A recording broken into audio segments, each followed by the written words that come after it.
दूसरा प्रश्न है 8 ग्राम NaOH को 450 ml विलयन में मिलाया गया तो विलयन की मोलरता ज्ञात कीजिए।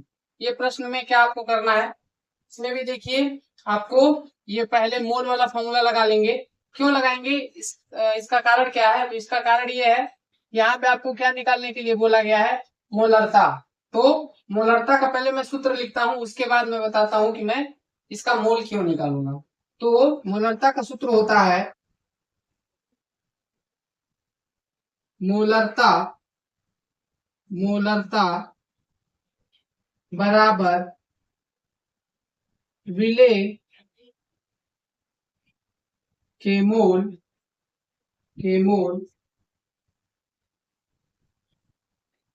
बटे विलयन का आयतन, विलयन का आयतन।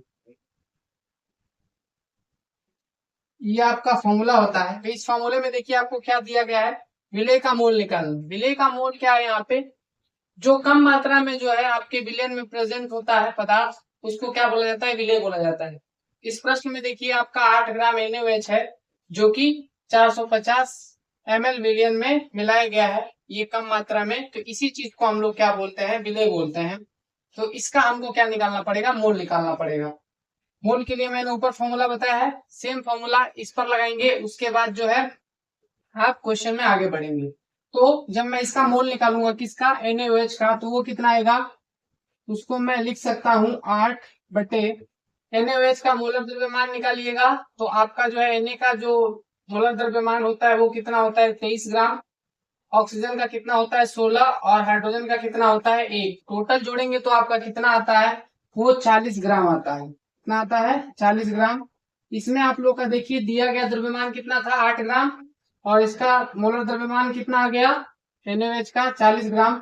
अब इसको करेंगे कैंसिल, कितनी बार में कटेगा ये, 5 बार में, 8 से एक बार में, और ये 5 बार में कटेगा। तो कितना मोल आ गया आप लोग का, 1/5 मोल। अब इसमें जो है इस सूत्र में इसको ला के रखेंगे मोलरता के। लेकिन इससे भी पहले आपको देखना पड़ेगा कि विलयन का जो आयतन है वो चाहिए होता है लीटर में। लेकिन प्रश्न में देखिए क्या दिया गया आप लोग को, 450 ml दिया गया है। तो इस ml को आपको सबसे पहले किसमें चेंज कर लेना है, लीटर में। उसके बाद इस फॉर्मूले में आप आएंगे तो ज्यादा बेटर आपके लिए रहेगा। अब यहाँ पे दिया गया है 450 ml। 450 ml को आप लीटर में कैसे बदल सकते हैं, तो इसके लिए मैं आपको बता दूं, ml की जगह पे क्या यूनिट आनी चाहिए, लीटर आनी चाहिए। इसके लिए आपको मैं एक कन्वर्जन बताता हूँ। कन्वर्जन क्या होता है, 1 लीटर जो होता है वो 1000 ml के बराबर होता है। तो यहां से मैं ml की वैल्यू निकालूंगा, 1 ml की वैल्यू, और उसको लाके यहाँ पे मैं पुट कर दूंगा। क्योंकि मैं इस 450 ml को ये भी लिख सकता हूँ 450 गुणे 1 ml। तो यहां से मैं 1 ml की वैल्यू निकालता हूँ। यहां से मैं अगर 1 ml की वैल्यू निकालूंगा तो वो कितना आएगा, 1 ml बराबर 1 लीटर डिवाइडेड बाई 1000। इससे हमारा क्वेश्चन क्या हो जाएगा, आसान। तो अब क्या करेंगे, इस चीज को हम लोग किसमें बदल लेंगे, लीटर में। जब इसको लीटर में बदलेंगे तो ये कितना आपको मिलेगा, ये आप लोगों को मिलेगा 450 डिवाइडेड बाई 1000, और ये आप लोग का आ जाएगा लीटर में। तो इसको उठा के कहाँ रख देंगे, अब इस सूत्र में इन दोनों वैल्यूज को उठा के क्या कर देना है, इस सूत्र में रख देना है, और आप लोग का फाइनल आंसर आपको मिलेगा। तो मैं क्या करता हूँ, ये जितना मैंने लिखा है इसको मैं रब करूंगा। इसके पहले आप क्या कर लीजिए, इसका स्क्रीनशॉट ले लीजिए, इसके या फिर इसे नोट कर लीजिए। उसके बाद जो है मैं इसकी वैल्यू को इसमें रख के सॉल्व करता हूँ।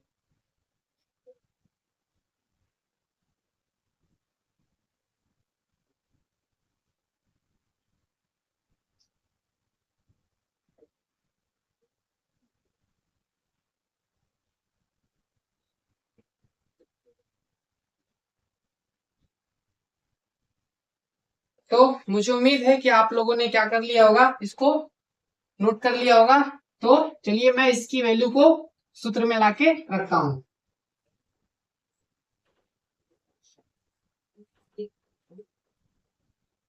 तो सूत्र था मोलरता बराबर मोल बटे विलयन का आयतन। विलयन का आयतन।